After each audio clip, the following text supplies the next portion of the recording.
we're doing a quick chat for 5 minutes about packing school lunches. So today I've got Sam with me, who is one of our team in the GRX team. Hi. Green Prescription team, and she has got some children at school, so she's well versed in packing school lunches.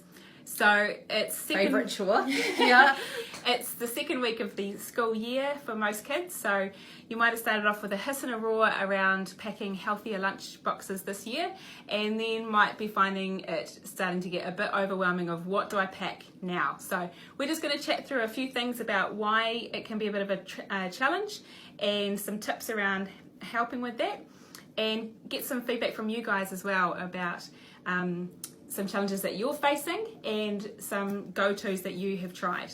So, Sam, it can be a bit overwhelming packing school lunches, especially when you have to do it every single day. So what are some of the things that you find are a challenge, or that you know other parents find a challenge in packing lunches?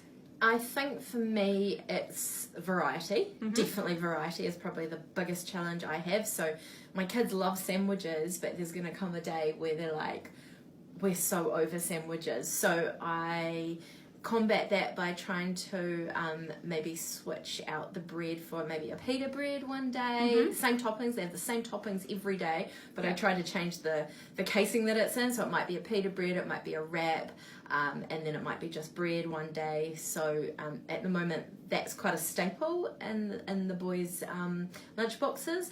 But then there has to be a brain food section. A lot of schools have a brain food morning tea time, and they're only allowed to eat what's deemed as brain food. So that's your fruit, your nuts. That can also be a bit of a challenge because a lot of schools, allowed nuts and other allergens you need to be aware of. So variety is absolutely my biggest challenge, and often I'm making lunches at 9:30 at night. So challenges. So, and I'm sure that a lot of you out there are finding some of those same things are challenging. As Sam said, there's a lot of schools with allergy policies now, around all the common allergies, and for a lot of children and some of the staff as well. At one of my children's schools, there are staff that are severely allergic to some foods, so there's just a blanket no, that food is not allowed in the school premises. So you've got to be really careful about that, not just managing your own children if they have allergies, but potential to cross-contaminate with other children. And it rules out a lot of options. It can rule out a lot of options. There are more and more schools that are starting to have policies around no plastic packaging, so that means anything that comes in wrappers, so yogurts, muesli bars, snack packs, chippies and crackers and that sort of thing. That can be a little bit tricky if it's a no rubbish policy at school, that what they bring to school they have to take home again. So we just thought we'll just chat through a couple of things that can be helpful in this, and we'll also have some links to some really great resources just to help you get kick-started in packing school lunches for the year and starting off on the right foot. And so my number one tip, and I've been making school lunches for a long time because I've got a few children who are intermediate age and under. My number one tip actually for packing school lunches is get the kids involved from a really early age. Even if it's they're just 4 or 5 packing for kindy or starting school, even if it's just they get to choose which fruit they take, or out of a selection of some treat foods like cookies or muesli bars or whatever it is that you have in your house that's a treat, just getting them involved in that. There's lots of research around if kids are involved in food preparation, they're more likely to eat it and try new things. Yeah, that's a good one. Yeah. Definitely.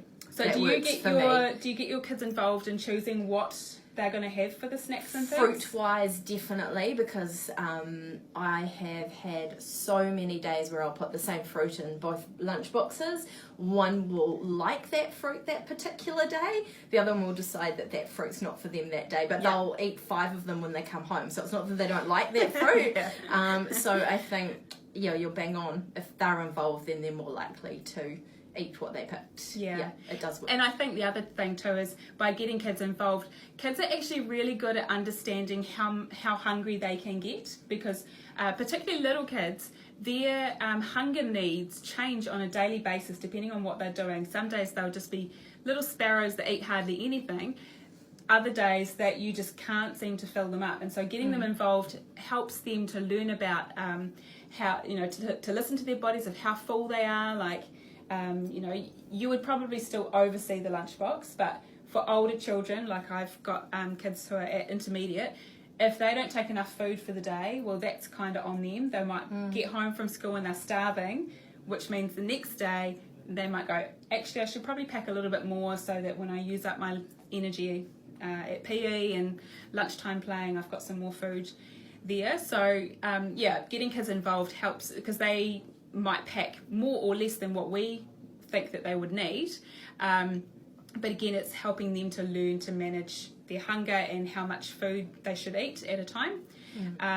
It's hard to gauge. It can be really hard to gauge. I had my son's teacher actually asked me if I could put more food this week in my son's lunchbox, and I thought I was giving him plenty, but clearly not. He was finishing it all at morning tea practically, and then hungry at lunch. And Sam, we were talking earlier that it can be a real rush, as you're saying, trying to get lunches ready, so it's a good idea to get things done the night before. Have you got any other tips on how you can make sure that everyone's getting a really good lunch, but it's not a real headache in terms of rushing and stressing to get out the door? I think one thing that's working for me this year is I'm not a baker, so I'm no expert in this field, but I've started like baking either a batch of muffins or a slice, something really basic, and we can put some resources and ideas for those further down in the link. But I bake on a Sunday, cut it up into sort of 10 pieces, and then I know that their sweet thing is taken care of every day. I let the boys kind of help me with the baking of it. Sometimes it's something raw. And then that what's going in it for a start. You can substitute anything for anything, and also there's no packaging involved. So that kind of takes care of 3 things in one go, really. So that's probably my biggest tip, and that is now working for me 2 weeks in already. Awesome.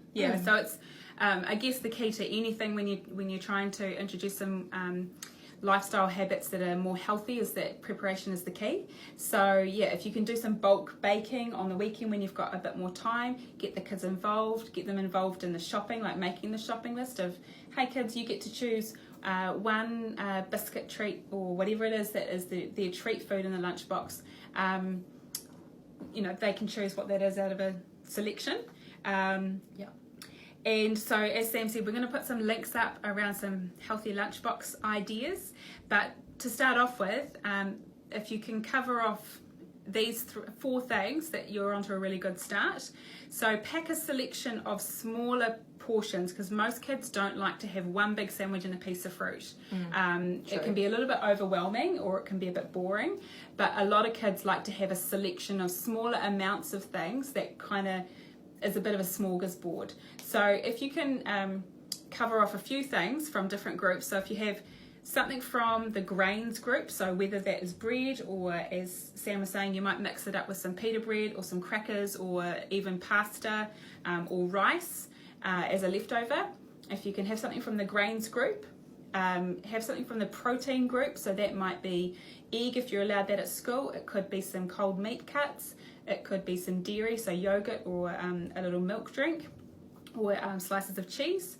And all of those, both those things together, the grains group and the protein group, give heaps of energy for the kids to keep going, because children need to have little amounts of energy often. They're not like adults that they can eat a big meal and that kind of lasts them for the day. They need to, their stomachs are smaller, and so they need to eat more often but smaller amounts.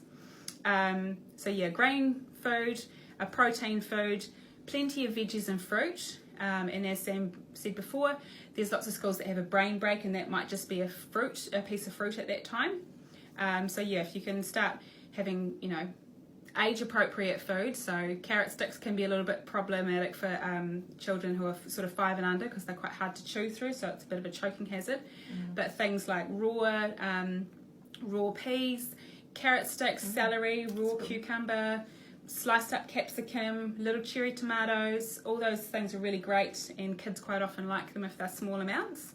And some fruit. And then if you decide as a family that they can have a treat food, and we're not talking chocolate bars and ice cream and stuff like that, but it might be a treat such as some home baking or some popcorn or something like that, that is just something really nice that they can look forward to in their lunchbox. So if you start with those 4 things, something from the grains, something from protein, something from vegetables and fruit, and then a little treat, and you're well on the way to starting your lunchbox going well. So yeah, thanks for tuning in. Can you let us know below in the comments what you find a challenge, or if you have experienced what we said before, that your school might have allergy policies that make it difficult to get a wide variety of food, or how you manage the package-free policies. If you put yogurt into a different container, or what you do in that sense. So let us know in your comments what you're doing for your lunchboxes for your kids. And we've got some resources in the links below. And another really great resource is the Healthy Food Guide, which we have subscriptions for, which we'll also put in the link. So that's a great resource too. And they have a whole lot of articles around at this time of the year around putting lunchboxes together and what to do when kids are getting a bit over the same old. So please send through your comments and questions and topics that you'd like us to cover, and we'll catch you next time. Thank you. Thank you.